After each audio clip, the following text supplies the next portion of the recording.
Hello everyone, welcome back to our channel. Today I'll talk about cardiovascular nursing part 3. Question number 1.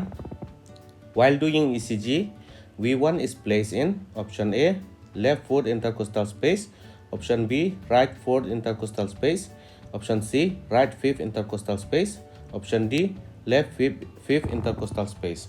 So we know in 12 leads ECG machines we have 10 electrodes. 4 electrodes, they call it limbs electrodes, and 6 they call it precordial electrodes. So precordial electrodes, they have total 6. We call it V1, V2, V3, V4, V5, V6. V1 is placed at the right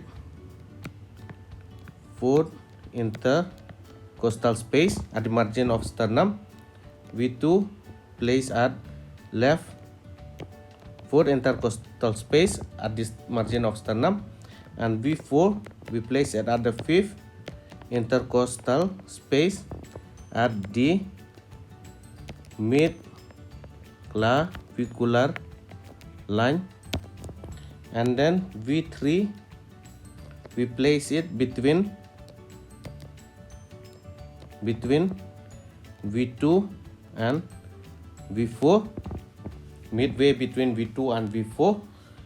V5 we place it at the fifth intercostal space anterior axillary line, and V6 we place it at the fifth intercostal space at mid axillary line. Question number 2. The lowest pressure that occurs when the heart is at resting period before contraction of left ventricle is known as option A, diastolic pressure, option B, hypertension, option C, systolic pressure, option D, pulse pressure. So the correct option here is diastolic pressure, which is option A. Diastolic pressure is the pressure in the arteries when the heart rests, or the pressure which occurs when the heart is at rest between the heartbeat. Okay, so hypertension, we know what is hypertension. So systolic pressure is the pressure exerted when the heart beats or during the heart ejects blood into the arteries. And what is pulse pressure? Pulse pressure is the difference between systolic BP and diastolic BP. For this, it's called pulse pressure. Question number 3. Normal mean pulmonary artery pressure is option A, 8 to 20 millimeter of mercury, option B, 15 to 20 millimeter of mercury, option C, 20 to 25 millimeter of mercury, option D, 25 to 30 millimeter of mercury. So we know the formula for calculating the mean arterial pressure. It's diastolic BP multiplied by 2 plus systolic BP divided by 3. So for that, we have to know the systolic and diastolic pulmonary artery pressure. So the normal range is systolic, it's 15 to 30 millimeter of mercury, and diastolic is 5 to 15 millimeter of mercury. So suppose in this case we take the normal pulmonary artery pressure as 20 by 10. So to calculate the mean, we will take diastolic BP multiplied by 2 plus systolic divided by 3. So 10 into 2, 20 plus 20 equal to 40 divided by 3, which is around 13.33, which we take as 13 millimeter of mercury. So the correct option here is option A, 8 to 20 millimeter of mercury. Question number 4. Condition in which pulse rate at radial artery is less than the apical pulse. Option A, pulse range. Option B, pulse pressure. Option C, pulse length. Option D, pulse deficit. So the correct option here is option D, which is pulse deficit.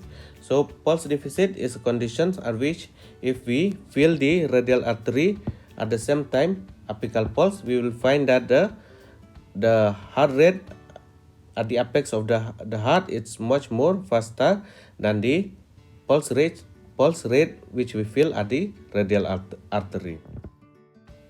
Question number 5. Normal portal venous pressure. Option A, 5 to 10 mm of mercury. Option B, 10 to 15 mm of mercury. Option C, 15 to 20 mm of mercury.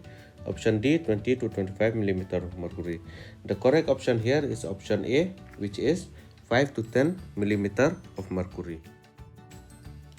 Question number 6. Cardiac output is heart rate multiplied by option A, stroke volume. Option B, systemic arterial pressure. Option C, pulmonary arterial pressure. Option D, circulatory volume. So the correct option here is option A, which is stroke volume.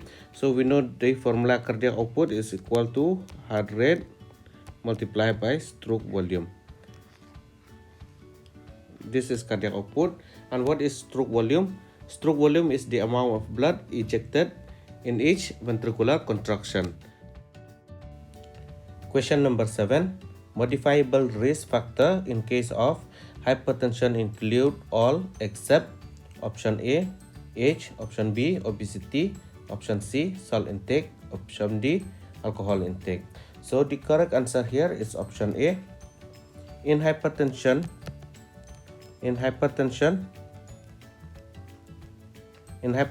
we have two types of risk factors. One is called modifiable risk factors, and the other is non-modifiable risk factors. So age falls under non-modifiable risk factors. So the correct option here is option A, which is age. Question number 8. What should the nurse teach a client taking antihypertensive to minimize orthostatic hypotension? Option A, lie down for 15 minutes after taking medication. Option 2, wear support hose continuously. Option C, avoid exercise.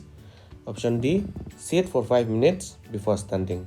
So the correct option here is option D, which is sit for 5 minutes before standing. Question number 9. The patient is given propranolol. What is the action of the drug? Option A, vasodilation occurs, resulting in a decrease in the cardiac afterload. Option B, decrease in cardiac output and a rise in the arterial blood pressure. Option C, decrease in cardiac rate with a resulting in the cardiac output. Option D, pericardial fluid is decreased, thus decreasing the cardiac workload. So the correct option here is option C, decreasing in cardiac rate with resulting in cardiac output. Propranolol is a beta blocker. So what is the action of beta blocker? It inhibits sympathetic nervous system.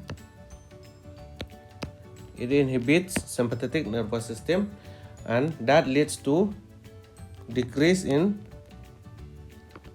heart rate or the force of contraction of the heart, and thus leads to decrease in blood pressure.